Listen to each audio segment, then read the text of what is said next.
अस्सलाम वालेकुम and welcome back to my channel. I hope कि आप सब खैर वाफियत के साथ होंगे। अल्लाह सबको अपने हिफ्ज़ व अमान में रखे, आमीन सुम्मा आमीन। तो रमज़ान का दूसरा शो स्टार्ट हो चुका है अल्हम्दुलिल्लाह, और बारान रहमत भी वक्फे वक्फे से सहरी के टाइम से स्टार्ट हुई भी है। तो अभी ये फजर का ऑलमोस्ट टाइम ख़त्म होने वाला था। फिर इसके बाद मैं किटन्स के पास आ गई क्योंकि उनका फीड लेने का टाइम था। और जैसा कि मैंने अपने पिछले ब्लॉग में बताया था कि मुझे किडनी में थोड़ी सी पेन फील हो रही है।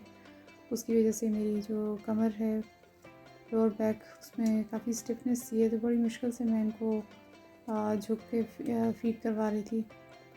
और एक ने तो अच्छे तरीके से ले ली थी फीड, वो इतना तंग नहीं करता। मगर ये जो ब्लैक कलर की किटन है, इसमें ज़रा सा ये डिमांडिंग होती है। तो आज इसने बड़ा अनोखे तरीके से फीड लिया था। मैं काफ़ी कोशिश कर रही थी कि इसको, एक तो इसको शौक़ ये होता है कि मैं कहीं पर सहारा लेके, और इसके यानी बाजुओं को तो लाजमी किसी चीज़, इसके आगे कोई चीज़ ऐसी रखी भी होनी चाहिए जिसको ये पकड़ के और फिर तब फीडर गर्दन टेढ़ी करके ले। तो आज साइड के जॉब से ये फीडर से फीड ले रही थी। खैर इनको फिर वक्फे वक्फे से थोड़ी थोड़ी देर के बाद फीड देनी होती है, और फिर बर्फ़ वगैरह भी दिलाना होता है, बिल्कुल जैसे बेबीज़ को। और फिर इसके बाद मैं फ़ारिग होकर अपने कामों में मसरूफ़ हो गई थी। और बर्तन वगैरह धोने के बाद फिर, बल्कि जब बर्तन धोने से पहले ही मैंने कीमा निकाल लिया था। यहाँ पर मैं अपनी लिस्ट देख रही थी कि मैं क्या ऐसा बना सकती हूँ जो मैंने 10 डेज़ के लिए डिसाइड किया हुआ था। तो ऑलमोस्ट मैं सारी चीज़ें ही मतलब बना चुकी थी। तो अभी मैं देख रही थी कीमा, पहले मैं सब्ज़ी के साथ बनाना चाह रही थी। तो हस्बैंड से जब पूछा तो उन्होंने कहा नहीं, मेरा तो दिल नहीं है, आप बच्चों के लिए फिर ऐसे बना लो। फिर तबीयत ठीक नहीं थी, तो इसलिए एक ही चीज़ सबके लिए बनाना ज़्यादा इजी रहता है। तो फिर मैंने आखिरी ऑप्शन, बल्कि सेकंड लास्ट ऑप्शन थी कि सैंडविचेज़ और फ्राइज़, तो मैंने कहा चलो आज ये कर लेती हूँ। तो ये तकरीबन 750 ग्राम के करीब मैंने चिकन का कीमा लिया। इसमें सिर्फ काली मिर्ची, नमक और ब्रेड क्रम्स डाले थे मैंने।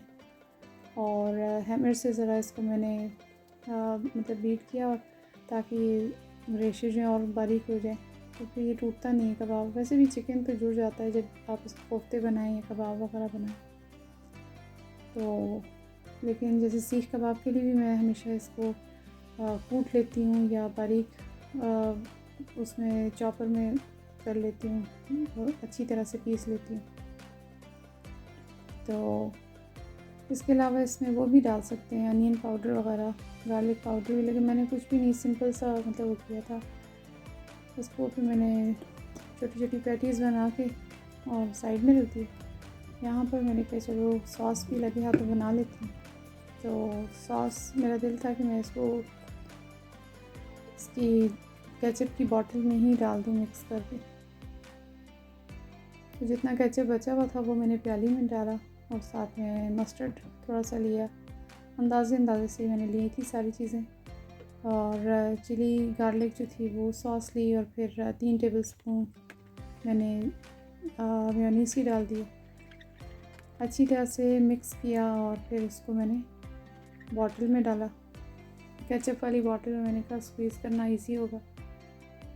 तो बस ये देखें, बच्चों की तरफ से मैं भी आज ज़रा लंबे ही काम पे लगी हुई थी। ये स्पून के साथ मैंने इसको सारा बॉटल में डाला। वैसे तो मतलब अगर मैं आप सेपरेटली भी ये सॉस अगर मिक्स करके ना भी बनाए तो मस्टर्ड और ये सारी सेपरेटली भी लगा सकते हैं। अगर अच्छा है कि आप उसको मिक्स करके रख लें तो सारे टेस्ट इकट्ठे होकर एक अच्छी सी फ्लेवर भी दे देते हैं। फिर यहाँ पर मैंने, क्योंकि फ्राइज़ बनाने थे उसके लिए, फिर मैंने आलू वगैरह लिए, और सैंडविचेस के लिए मैंने कैरमलाइज्ड अनियन बनाना था तो 2 मैंने प्याज भी ले लिए। और अच्छे से उनको वॉश किया। फ्राइज़ के लिए मैंने सिंपल फ्राइज़ बनाने थे, मतलब विदाउट एनी कोटिंग, लेकिन हस्बैंड नमाज़ के लिए आए थे, ज़ोहर की नमाज़ के लिए, तो मुझे कहने लगी तुम क्या बना रही हो? मैंने कहा मैं आप भी वो कीमा वगैरह तो नहीं बना रही, तो मेरा इरादा है मैं सैंडविचेस बना रही हूँ साथ में फ़्राइज़। मुझे कहने लगी यार ये फ़्राइज़ जो है ना ये सादे ना बनाओ आप, थोड़ी सी मतलब बेसन वगैरह की कोटिंग कर लो। कहने का मतलब ये था कि उसमें ज़रा नमक और मिर्ची वगैरह इस तरह की चीज़ होनी चाहिए। तो पकोड़े उनको बहुत पसंद हैं, और नॉर्मली मैं फ्राइड आम दिनों में कम बनाती हूँ, तो अभी कहने लगे यार अच्छे लगते हैं पकोड़े, तो वो उस टाइप का वो हो जाएगा, कुरकुरे से जो तुम बनाती हो पकोड़े आलू के, उस टाइप के कर लो। तो आलू तो खैर मैं पहले मतलब काट चुकी थी, उन्होंने बाद में जब देखा था तब उन्होंने ये चीज़ कही थी, और मैं फिंगर फ्राइज़ की तरह से आलू काट चुकी थी। फिर मैंने उसमें बेसन डाला और कुटी हुई मिर्ची, नमक और कुटा हुआ धनिया, जैसे पकौड़ों के लिए हम डालते हैं। मेथी नहीं डाली थी, सूखी मेथी।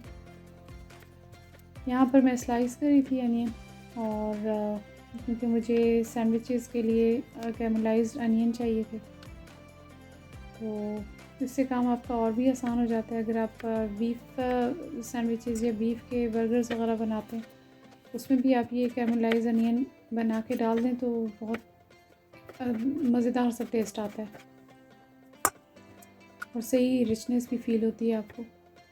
तो इसलिए फिर आप उससे भी बच जाते हैं कि अगर आपके पास सैलड में और चीज़ें नहीं हैं, लेटस वगैरह या आइसबर्ग वगैरह और क्यूकम्बर और इस तरह की चीज़ें अगर नहीं है या अवॉइड करना चाह रहे हैं, तो आप डायरेक्ट ये कैरमलाइज अनियन जो है बेस्ट ऑप्शन होती है मीट वाले सैंडविचेस के लिए।